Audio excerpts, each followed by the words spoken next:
Hello and welcome to the Language and Power Podcast, Series 4, Episode 6, recording on the 30th of January 2024.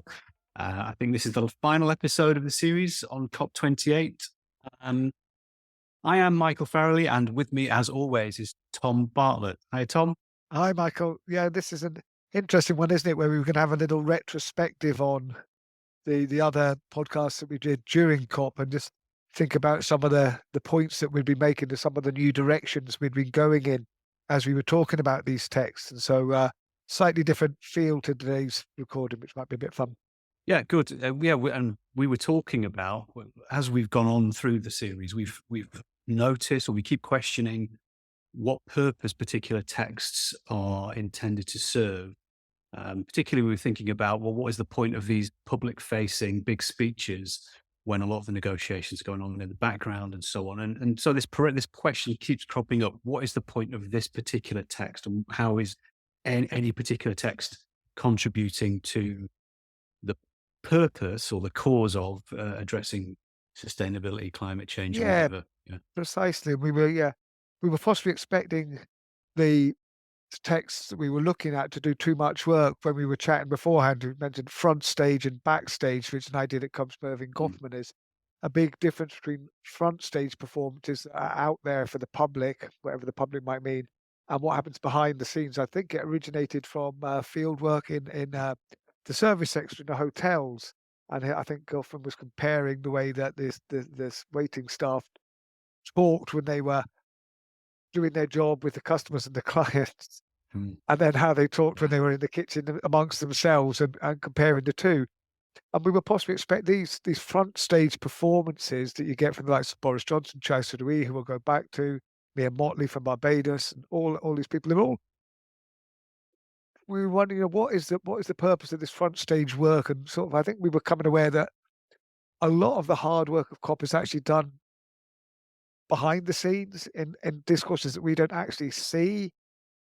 So we were thinking about what's the connection between these glamour texts, these big bullet headline Mm. texts, and what people are doing. What do they actually contribute to the process? And I think that's a really interesting question. And just one more thing on that is that we were sort of, from a critical perspective, finding fault a lot of the time, I suppose. And there are maybe some texts that we didn't particularly like, or the speakers that weren't particularly aligned to our own points of view. And I think one of the things we're going to talk about today is actually how do texts or work together? How do people with one point of view maybe work in some sort of collaboration with people that maybe they don't totally agree with to create a message that's got a wider audience, which I think is Mm. an interesting point. Yeah, yeah. Well, we've got a number of texts to look at. You mentioned Txai Suruí. So way back in series 1, Txai Suruí was one of the speakers that whose speech we looked at in quite a bit of detail. So if you're interested, you can go back and listen to what we said at the time about that. And she is, how would you describe Txai Suruí? She's from the Amazon. Yeah, She's an activist, speaking out against the destruction of the Amazon. She gave quite a powerful speech. I seem to remember it was a. she did. It was quite a short speech, and I assume she was giving it in her third language, but Mm. it was very powerful. She was speaking in English. Again, that's an important point in terms of reaching an audience, having to use other people's language and maybe not expressing yourself the best possible way. And it's all to do with, terms of audience outreach if you're trying to change the world. So just mentioning that in passing. Yeah, sure. I've actually got the text here. I think it might be worth reading the Yeah. whole thing because it's quite short and we're going to refer to it a lot. Interesting enough, though, a lot what we're going to talk about as well is how people borrow words from other texts and recirculate them and put them into new co-texts, if you like, surrounding language and make reuse them. There's a difference, let's be a bit technical, difference between a text and an utterance. A text is when it's written down on paper, but an utterance is only when it's said. So every time it's said, even if it's exactly the same words, it's a different utterance. And so I'm actually reading this from the Extinction Rebellion Facebook page, where they've taken Txai Suruí's speech as a text and put it into their own Facebook for their own purposes. And they make the point that we discussed back in COP26 that President Bolsonaro interpreted this speech as attacking Brazil, which meant he was doing a lot of extra work to see what that text was doing. But here's the words. It just says, "My name is Txai Suruí. I'm only 24, but my people have been living in the Amazon forest for at least 6,000 years. My father, the great chief Almir Suruí, taught me that we must listen to the stars, the moon, the wind, the animals, and the trees. Today, the climate is warming. The animals are disappearing. The rivers are dying, and our plants don't flower like they did before. The earth is speaking. She tells us that we have no more time. A friend asked me, will we continue to think that today's injuries can be resolved with ointments and painkillers, even though we know that tomorrow our own wounds will be deeper? We need a different path with both local and global changes. It's not 2030 or 2050, it's now. While you're closing your eyes to reality, the land defender Ariuru Eowawau, my friend since I was a kid, was murdering for protecting the forest. Indigenous people are on the front line of the climate emergency and we must be at the centre of the decisions happening here. We have ideas to post on the end of the world. Let us stop the answering with lies and fake promises. Let us end the pollution of hollow words. Let us fight for a livable future and present. It is always necessary to believe this dream is possible. May a utopia be our future on Earth. Thank you." So very short but emotional speech. She appeared in her full traditional dress. She's the daughter of a chief in the rainforest in the Amazon. And it was very, very effective. And we did talk about it. Question, who's this effective to? And that was one of the things that we'll maybe dwell on a little bit more. Would this appeal to everybody? And that's something that I think we return to at the end of this episode. But what the reason for revisiting this text is, as we were recording, just as COP28 was starting, I got an email from Avaz, which is a group for raising petitions for getting civil activists, and it was Txai Suruí, and they were using a lot of her actual words from the COP26, but they were certainly recontextualizing those. And I think it's fair to say that they added a lot of their own words around her words. I'm sure they did it in an agreement with Txai Suruí, and they worked on it together to some extent. But they present this as if it's a personal email from Txai Suruí herself, addressed "Dear Friends," with a picture of Txai Suruí, a couple of pictures of the rainforest. We'll include the text along with the details about this episode so you can see it yourself. But what's interesting, there are some words that are taken directly from that speech. It says, "My father was the great chief Arnold Schwarzenegger. He taught me that we must listen to the stars, the wind, the animals, and the trees. They are pleading with us now. Today, the climate is warming."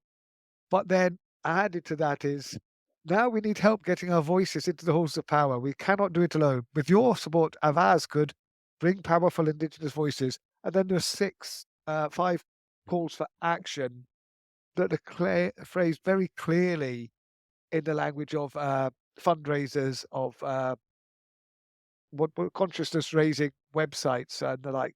So it's a very interesting intertextuality, which I think is a big issue that you like talking about, Michael. I do like talking about intertextuality. I think it's, well, what is intertextuality? Well, on a very basic level for you, it's where part of one text is taken up and used in another text, or quoted or reused or referred to in some way. So here you've got a kind of intertextuality where they're using the same words. So we've got the original speech, and if we consider that as our original text, and then they're taking some of those words precisely, and as you've said and described, move them over to this new text, which is an appeal for donations and as you said, consciousness raising and so on. So you've got that intertextuality. Now, one of the interesting things for me about intertextuality is you can sometimes, I guess, mark it or not mark it. So you can your typical kind of quintessential intertextual reference is where you put a quotation mark around the piece of text that you're quoting and say, you use a reporting verb or reporting phrase. So, what's the one? "My father was the great chief Amir Suruí," quotation mark, "said Txai Suruí at such and such thing." That would be kind of a very typical way of quoting that. But what you've got here, you haven't got any of that marking. You haven't got any acknowledgement or performance that this is quoting another text. So it's sort of presenting it as though it's an original piece of text from the person. So that's interesting for the first thing. But it does lead to the question. Obviously, this piece of text and those quotes are appealing to the authors of the Avaz appeal.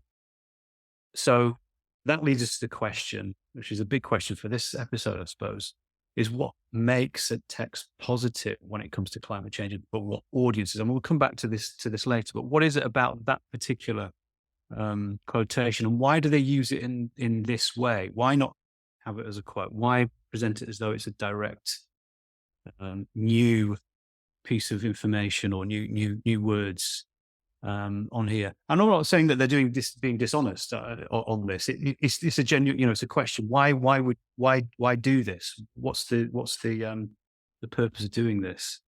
I don't know. Any thoughts, Tom? No, interesting, really interesting, isn't it? And in terms of, I think we talked about previously, people's words carrying more weight if they've got what we call the cultural capital, the cultural baggage in their pockets that gives them the right to speak about these issues. And obviously when Txai Suruí is talking about the damage to the forest, the rainforest, the Amazon, and how to protect it, she comes from a position of authority, which she explicitly references in terms of her father, in terms of the 6,000 years that her community have been looking after the rainforest and the knowledge that they've brought to that. So it gives it a certain air of authority. And so obviously when she spoke at COP, that appealed to a lot of people if they recognized that authority and they were interested in that authority, but not if they weren't. Now, I'm assuming that the people who subscribe to Avaz, like myself, I'm not quite sure how I got on their mailing list, but I must have signed something for them, are the sort of people who would find Txai Suruí an inspirational character and someone who carried a lot of cultural weight. But as you say quite rightly, they could have just used her speech. They could have just said, this is what Txai Suruí said. Now we're asking you to do this. This is what was happening on the Extinction Rebellion Facebook, after all. But they haven't. They've recontextualized them and put them in terms of, a letter. Dear friends, it starts. And it finishes off. It doesn't quite say yours sincerely, Txai Suruí, but it does finish actually end of message, and then for the wild, Txai Suruí of the Pata Suruí indigenous community. So it's phrased like a letter. And we know that this is something that organizations like Avaz do because they want to make a personal connection. They want the people that they appeal to want to feel they're part of a bigger group, part of a solidarity group. So where they are friends, they're getting. We know they're not personal letters, but they're in a way that makes us feel drawn in a low power, high solidarity sort of relationship. So it's that double play of getting Txai Suruí's authority, but also making it in this informal, highly solidary message that appeals to the sort of people who sign these forms and donate money. All the research into raising money for RSPCA, whatever. This is the way they do it. It's very personalized. It's like it's appealing directly to the individual rather than a group. So we see really interesting what's happening there in terms of this hybridity, this hybrid genre, if you like, what it's doing and how it's using Txai Suruí's words. But again, we're up against the limitation that this is not going to appeal to everyone. This has been marketed to a particular audience. The marketing people know their audience and they're aiming for them. They've created the text and the intertext in order to appeal to a certain demographic. And which brings us to the question you hinted at and that we've been talking about throughout the series about, rather than just critiquing a text in its own, we want to think about, well, what was it trying to do? What was its purpose? What does it contribute to the bigger picture? And this brings us to the field of something I've written on a fair bit, which is what's called positive discourse analysis. Yeah. So tell us about positive discourse analysis. Right. I will. Thank you for asking. I don't know where we'd have gone if you hadn't asked that. So it's got a very interesting history, positive discourse analysis. It starts from what was called critical linguistics that arose in the 70s in the UK, but it's got antecedents in different places, which is the idea that using our linguistic knowledge socially to make social change, to make critical change, And critical discourse analysis grew out of that. And this was the idea to show how power relations and ideologies and problems were embedded in text, carried in text. They were sort of almost presuppositions in text that you couldn't understand the text unless you took certain things for granted, and that these were often deleterious things, bad things in the view of the analyst. And so critical discourse analysis focused on exposing the power relations that were implicit in certain texts, or the bad representation of the world that we took for granted because it was always represented in a certain way in texts. But then there was a movement to say, well, this is a bit of an unfair representation of critical discourse analysis. It focuses too much on the word critical, but there was a movement against this and saying, well, there's no good telling us all the bad things that happen in text, showing us how discourse reproduces bad situations. Raising awareness is one thing, but we also want to create counter discourses that challenge this situation, that change things in education and places like that. And so the question that arose from Jim Martin in Australia, who coined the term positive discourse analysis, it was the idea that in order to design better discourses, better texts, we need models, but we haven't got any models. We know what the problems are with the old texts, but what would a positive text look like? And so there was a call to analyze texts that we liked in opposition. Critical discourse always usually focused on the texts that we thought were harmful. Well, so let's focus on those texts that we think carry a progressive message so that we can imitate them.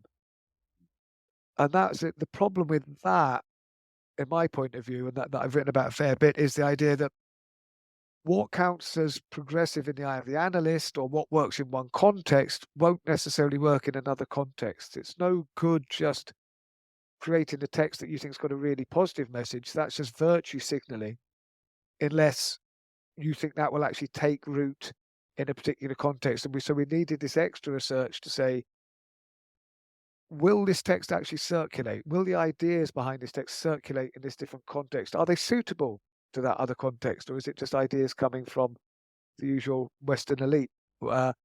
So positive discourse analysis, the way I see it then, is not just talking about what we see as text with a positive message, but it's actually thinking about how to change discourses, working with people embedded in the context that we're looking at, how to look at what texts, what messages might take hold, how we present them, who we get to present them, who carries capital in that community, and who are the different people that carry capital in that community, who might be the people to produce these texts if we want people to understand them. And so the question we ask here then is, Txai Suruí will appeal to a certain audience, and that's great.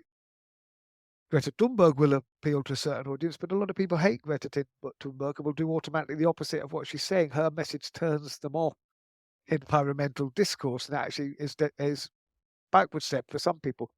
So the idea, how do we get these messages? How do we get a positive message, or a message of change, or taking the facts of environmental change? How do we promote that with other people so that they are on board with the messages as well? So that's Yeah, very where it comes interesting. from. Yeah. If we were to think, then this original speech had a positive effect, so we can see it as some kind of it had a positive effect in the fact that it was reported, it was on the news. I remember here we took it up in our podcast. So it had legs, if you will. It was distributed beyond that speech hall. Yeah. And we can now see it appearing a couple of years later in this appeal that Havas, so it's certainly people in the organization at Havas have had a positive reaction to that. So in that sense, it's also, there's further evidence that for some audiences is a positive text. And that evidence is really important. It's not just wishful thinking or idealism. It's evidence that this has been taken up and reproduced elsewhere and raised money for Havas. So in that sense, intertextuality is a good way of looking for this evidence of positive discourses, the circulation of positive discourses, I suppose. It's been taken up by someone else and recirculated. Yeah. So yes, it's evidence in itself. Yeah. That's one. Yeah. But then what you're also saying then is that it's not positive per se. It's positive depending on the context and the audience that do take it up, because the people who are going to donate to Avaz on the basis of this. It comes into their email boxes. As you said, it's a personal communication. It's written as though it's a personal communication from Txai Suruí to the recipient of the email. And that's appealing for some people, and for many will donate, I'm sure. But that's not going to appeal to other types of people with other worldviews and so on. So you need something else. And then that would also count as positive for that group. Is that Precisely. So what I was saying is, now there's always subjectivity because, we have our own points of view. We want to see the world move in a certain direction. So there's that level of subjectivity. So, but positive discourse analysis would not just be looking at a text that promotes our own worldview. It would be looking at a text that promotes what we see as a positive worldview that is actually taken up. So that is taken up in context. It's both those things. Yes, this text is giving a message that we think is really important, but also it's been designed, tailored to fit a particular audience to maximize its potential. So you need both those sides. And thinking about that more over the last few years, I mean, this is my PhD thesis. Back last millennium was on this, and it takes a while for these ideas to develop. But I think one of the things that is really important is that there isn't a right text. There isn't a right speaker. And actually, we should be a little bit less precious about who we work with. And it's not about virtue signaling. So, for example, if people are promoting a positive message, maybe to an audience that's not our audience, they might have to go about this in a very, very different way, and with a sort of cultural capital that we might stand back from and be snobbish about.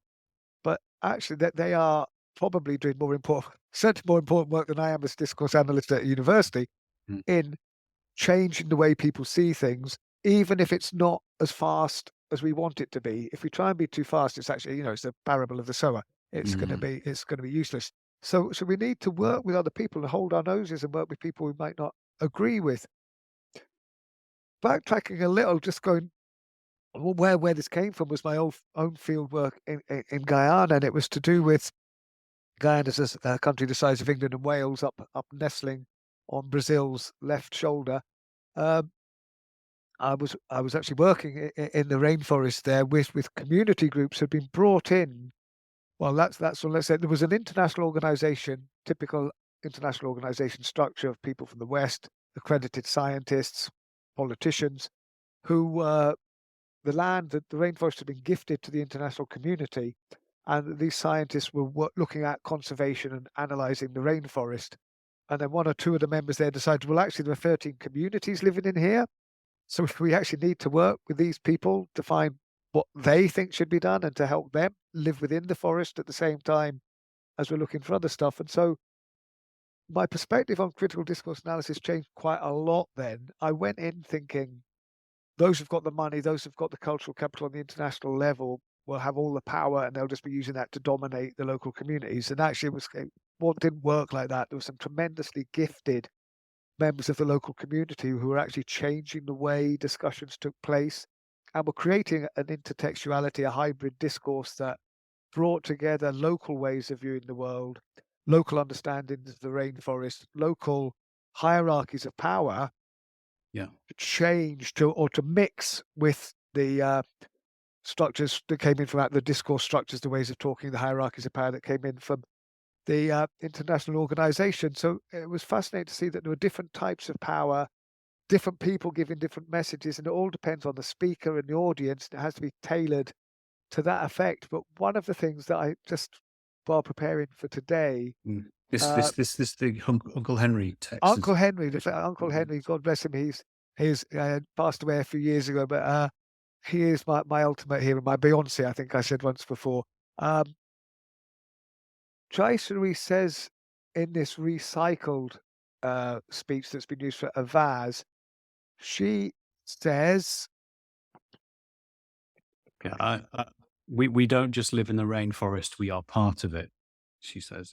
She does. So she's claiming on this expert indigenous knowledge to say that, you looking at it from outside, the oil companies she creates for Avaz's purposes, the oil companies are the enemy, the baddie.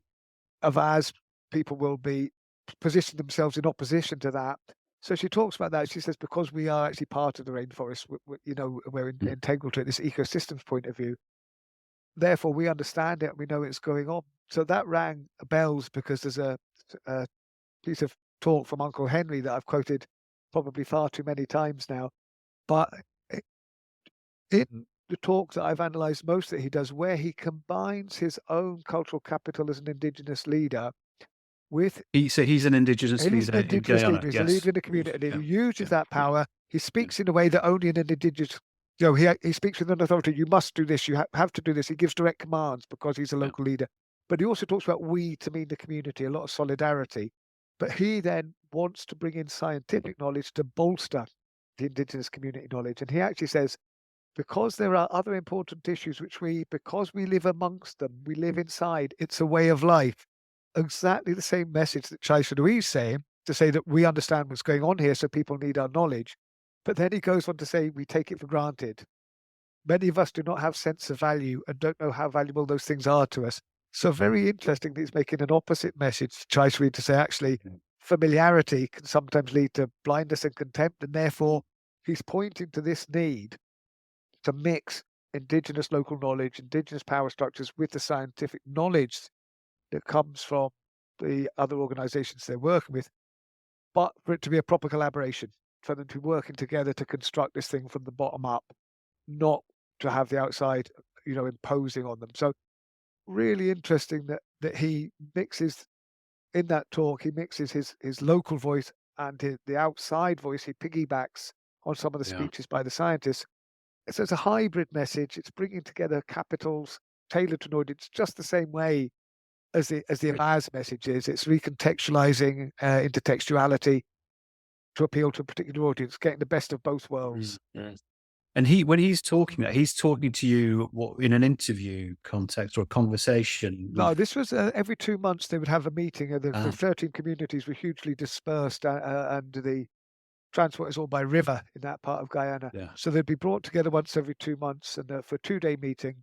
On the first day, the 13 community groups would talk amongst themselves about how they saw what development meant for them.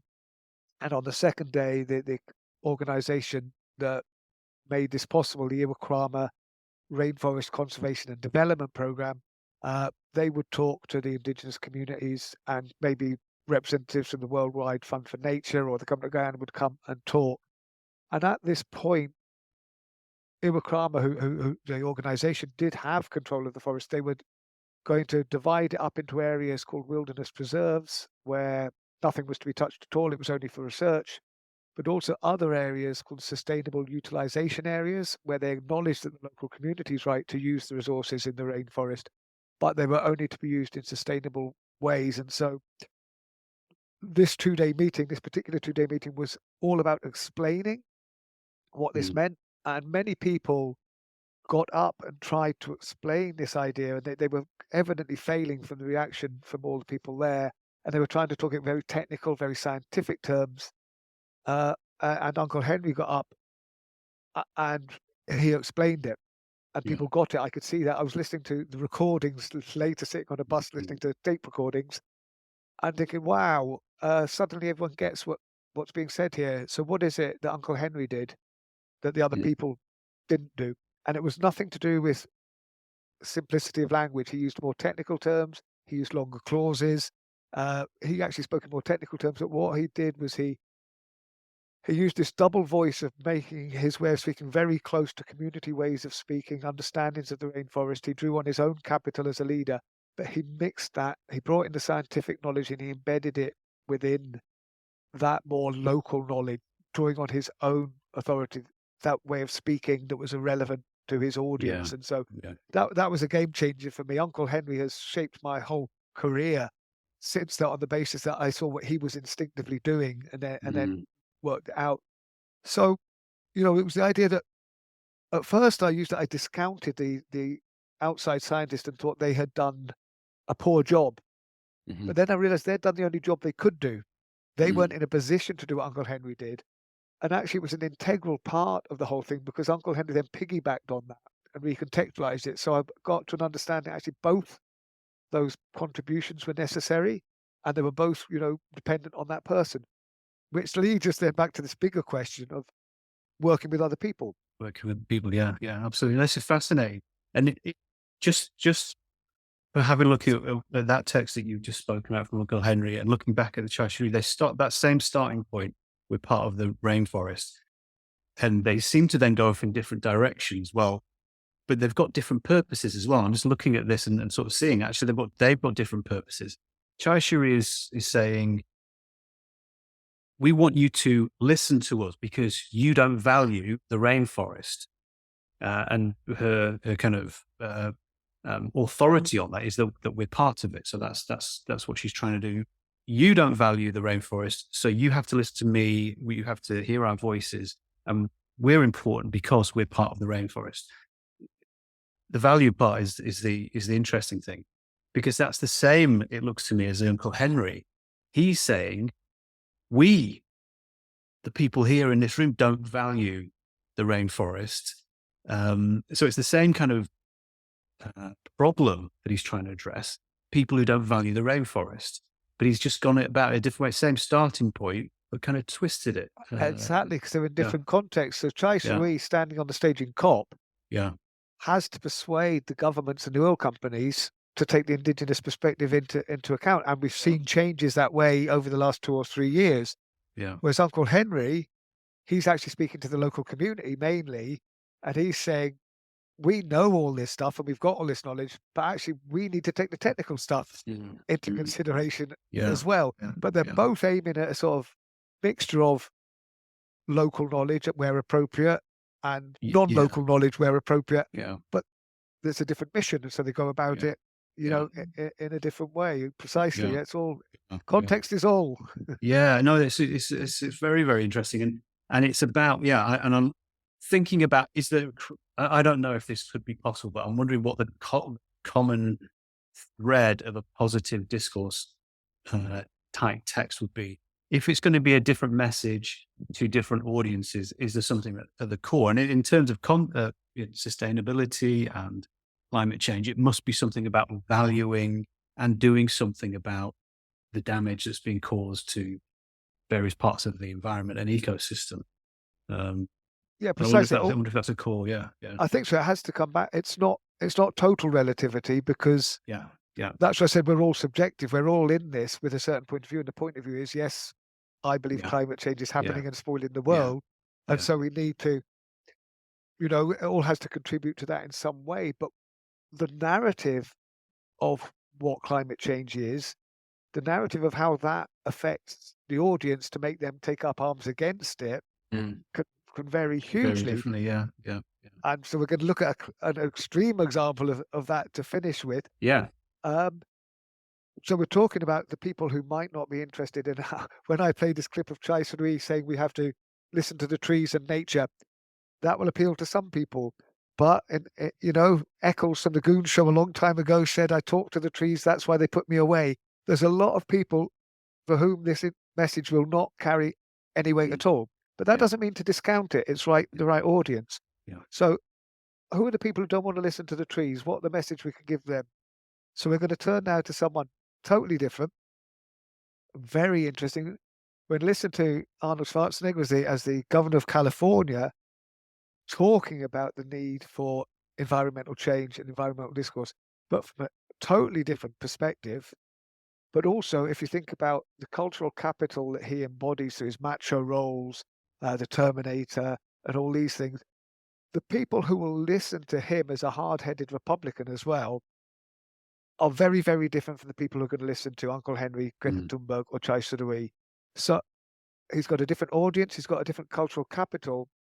But what we're going to hear now, I think, is a brilliant bit of rhetoric, is where they talked about muscular Christianity. I think in the 1920s they were trying to get away from the idea that it was all, effete people in choir pews, and get athletes to express their Christianity. Now I got that from Chariots of Fire, by the way.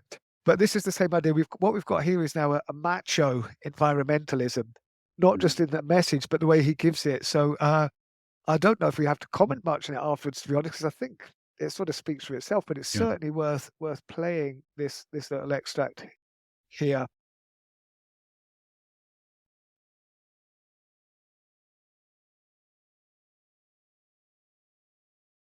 polar bears, and about the icebergs, and about the rising sea level.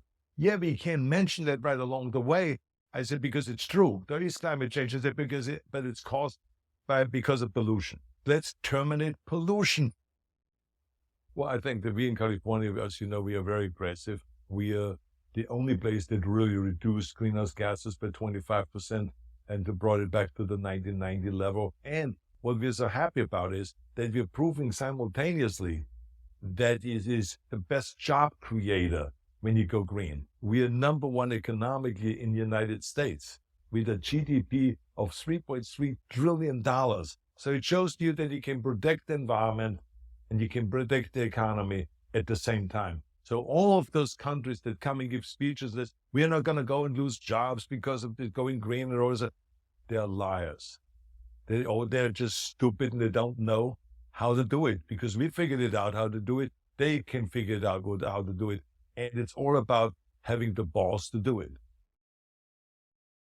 Okay, so rather different message there, but Yeah. great. It's all about having the balls to do it. Yeah. And I like the title of your slide there. Exactly. So yeah, as you say, a lot more aggressive, a much a macho type of, yeah, as you said, environmentalism there. Talks about being aggressive. He self-labels himself as being the Californian way. We're aggressive. We're aggressive. Job creation, number one. You know, it's all superlatives, isn't it? Big numbers about the economy, trillions. And then the other people who can't do it are stupid. You know, so it's a very black and white in some senses. And then you've got, you just got to have the balls to do No, it. this is like a Make America Great Again, but in a very different way. Right. This is appealing to that same sort of rhetoric. We're the leaders. We've got the money. This is great. People can't do it. They're stupid or haven't got the balls. Is exactly it. So really, really different. And interesting. He does a bit of positive discourse analysis, meta critique. At the beginning, he says, you can talk about the polar bears and all that. What he's saying is that is just not, that might appeal to the Avaz people. That's not going to appeal to the people building cars or whatever in the States. What you've got to tell them is it's a pollution, is we can get rid of that and put up jobs in the economy at the same time. And the other people who don't agree with me and that cause problems, they're stupid or haven't got the balls. That's not Txai Suruí. That's not, that, you know, that's a total different constituency. But I think the important point that I've been working with recently is that we've got to respect that. That might not be the way we give the message or the, you know, the sort of people we want to be, but it's absolutely essential. We create it's a network of voices. It's not a single voice looking for environmental change. It's a network of different voices. Jeremy Clarkson, even, it pains me to say it, but he's a very Johnny-come-lately to the environmental show, and he does it in a way I find particularly unappealing. However, he speaks to many millions of people more than I ever will. And so as long as he's at least now saying, you know, there is environmental change and he doesn't like Greta Thunberg and all that, it doesn't matter, because he's speaking to the Top Gear viewer to say there is environmental change. So again, his message isn't everything on its own, but it's getting this network. We've got to just get away from our idealism of what a positive discourse looks like, about what a positive message is, and think of it as a network of different people with different capitals speaking to different members of the population, different audience, to get that broad message across. It's different strokes for different bugs to kind of really minimize it or to kind of pithy phrase, but that's what it. I mean, there will be arguments. There will be arguments underneath all this, but I guess part of the point of all this is that the basic tenet of the discourse shifts, and it'll have different manifestations in different places. But if we're moving towards, yes, climate change, yes, we need to value ecosystems, yes, we can change things, and how do we do that? And putting in positive changes in there. I mean, thinking about Jeremy Clarkson, a motor journalist, famously against electric vehicles, driving big, making a virtue out of previous times, making a virtue out of driving petrol cars. So he goes around and what he's now saying is that there's a place for electric vehicles, but there'll be arguments about whether electric vehicles are environmentally desirable as well, as opposed to public transport. the point is he's now not directly going against Yeah. promoting pollution. So And, there's a shift. if we're anything to evolve, it mustn't stay still. It must have, different aspects coming in. We don't want to close off what's right, what's wrong, what's virtuous. It's all about, this mixture of discourses getting there, and they change along the way. They change slowly and change in unexpected directions. And yeah, if Clarkson changes a little bit, so much the better. Yeah. I wonder what made him change. wonder what little bird's been in his ear about something. But Well, I remember reading about one episode where he was doing a long drive across the desert, and where there were expected to be rainfall, there wasn't. Now, of course, this has all been documented. It's all been pointed out by people along the years. But because he had first-hand experience of it, and because he could then go and almost invent environmental change to his audience, this is me giving a very negative version of it. Yeah. But that appealed to his way of presenting. He had Thomas the Doubter. He had to, feel it for himself. He had to make it him. He discounted it. In doing so, he was very ungracious, saying, "Oh, we don't need the likes of Greta Thunberg to tell us that, because we can see it. We've got scientists." Well, actually, those scientists and that evidence has been around for a long, long time. So actually, whether you like it or not, Greta Thunberg has affected your way of thinking, Jeremy, because she's made you think about it. So, which is interesting as well, that those voices that sometimes we think are preaching in the wilderness do change things slowly at a different scale. Yeah. Because though in discounting her, he showed that he'd actually heard her message. Even there, you've got a little bit of intertextuality. If you've got an imagined conversation that you're going against, we're not that person. You're engaging in a kind of conversation, aren't you, with that? And absolutely. It's haven't changed. So all of these are necessary. So good job, Greta. And good job, Jeremy. And good job, Jeremy. Yeah. Okay. Well, that's great. Shall we finish? What makes a text positive? I mean, I think it's still open. We've got to.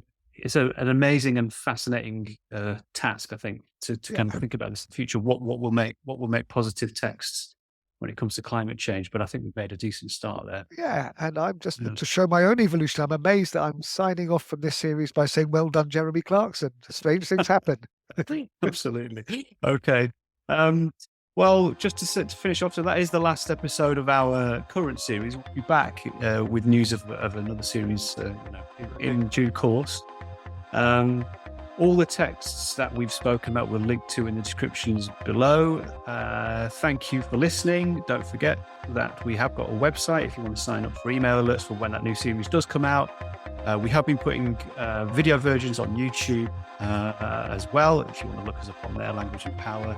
And we have a Patreon site as well if you'd like to kind of get up to date posts between now and the next series. So thank you very much.